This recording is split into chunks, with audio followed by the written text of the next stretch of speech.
According to the Kumulipo, our genealogical chant of creation, Po, the eternal darkness, gave birth to the world. From this female potency was born Kumulipo and Po'ele, and from these two the rest of the world unfolded. The land of Hawaii was formed from the volcanic fires of the earth. In their meeting place on the tallest mountain of Hawaii, the sky god Wakea and earth mother Papa became parents of the first ancestors of the Hawaiian people.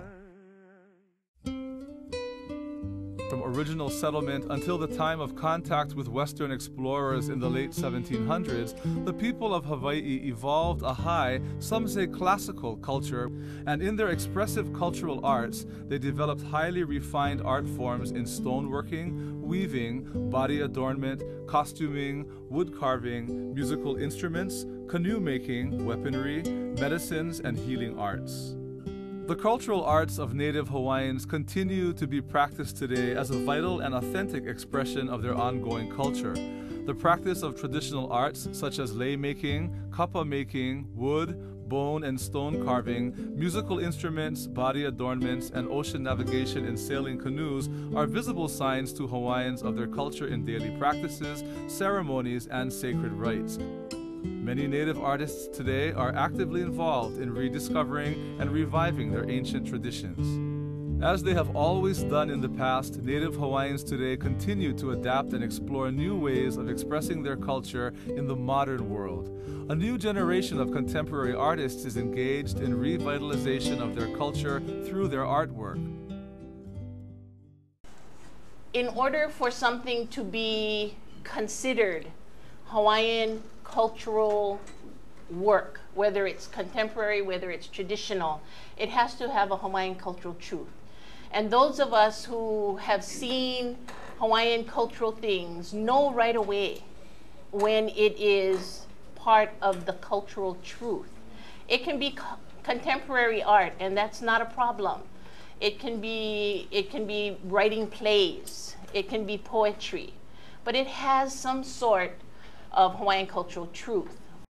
But Native Hawaiian culture today is struggling to maintain against the pressures of mass tourism and accompanying commoditization of all things Hawaiian to the millions of visitors who come here each year. The once famed gathering place, Waikiki, has become a concrete mile of shops and vendors attempting to sell anything that tourists will buy. Commoditized pricing and impulse buying by tourists dictate that goods be made at the lowest possible cost and sold at the lowest possible price.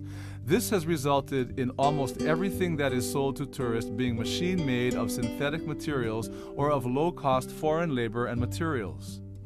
Native Hawaiian cultural arts are becoming lost in the flood of fakes and imitations from foreign producers.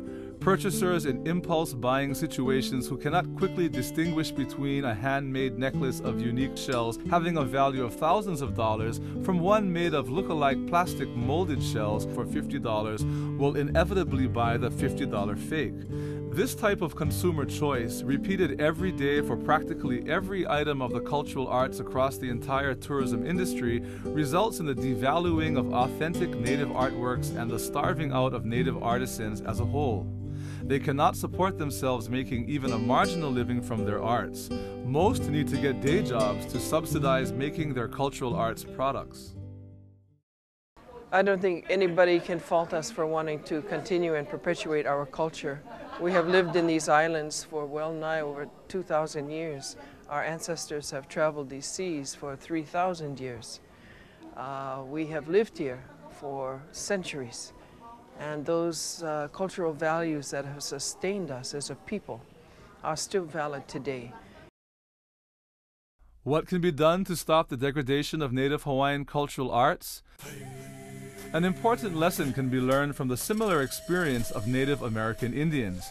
As Indian arts became popularized, American Indian tribes suffered a similar degradation of their cultural arts through outside producers making fake and imitation Indian products and selling them in Indian arts markets.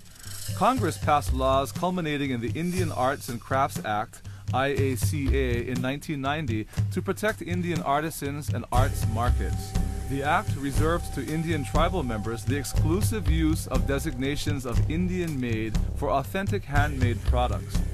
Since then, Indian arts markets have thrived, and Native American artists are producing works of ever-increasing quality and excellence. Today, the Indian arts markets are $1 billion a year industry. There is now worldwide recognition of the need to protect and promote the cultural arts of surviving indigenous cultures. The World Intellectual Property Organization, a United Nations agency, has studied the use of cultural certification trademarks to protect indigenous cultural arts. As one example, the New Zealand government instituted a cultural trademark program in 2002, reserving exclusive use of the Toi Iho Maori-made trademark to native Maori artisans. In a short time, the Toi Iho program has established its trademark as a symbol of excellence in Maori cultural arts. Cultural trademarks have been used in Hawaii before for other purposes, such as to designate historic places, cultural publications, and tourism agencies, but there has not been one to designate authentic cultural arts produced by Native Hawaiian artists. While it will not stop foreign vendors from importing and selling imitations, a cultural trademark will have an educational effect in helping Hawaii visitors to distinguish authentic works from fakes and thereby increase the value of native arts in commercial markets. Instituting a cultural trademark program in Hawaii will be an important beginning for Native Hawaiians to exercise sovereignty over their native culture. It will require Native artists to define wise and inclusive policies, identify different types and best expressions of Native arts to be recognized, and develop standards for authenticity, excellence, and quality for use of the trademark.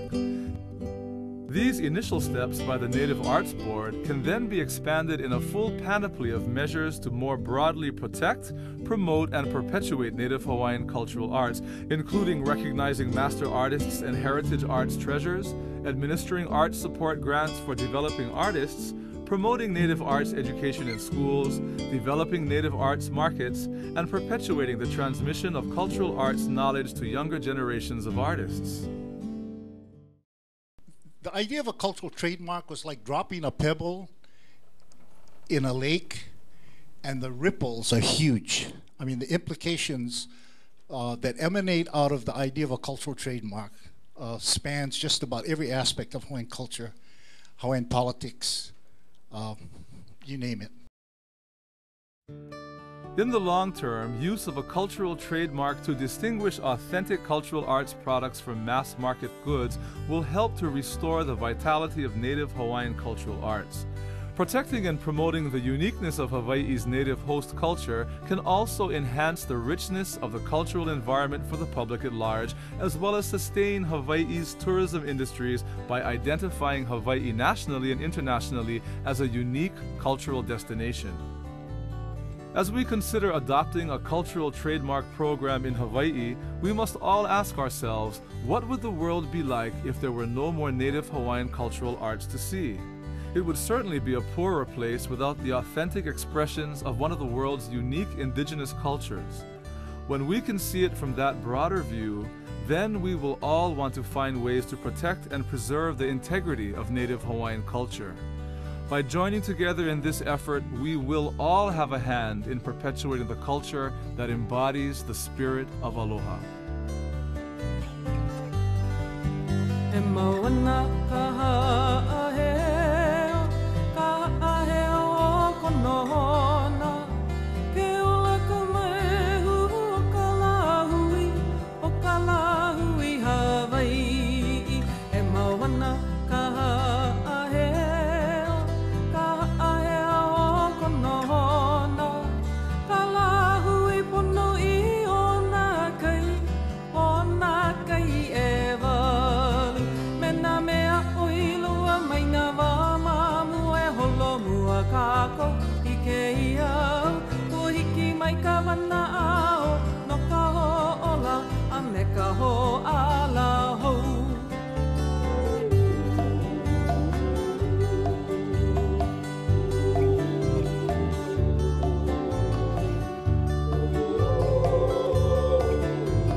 Come on.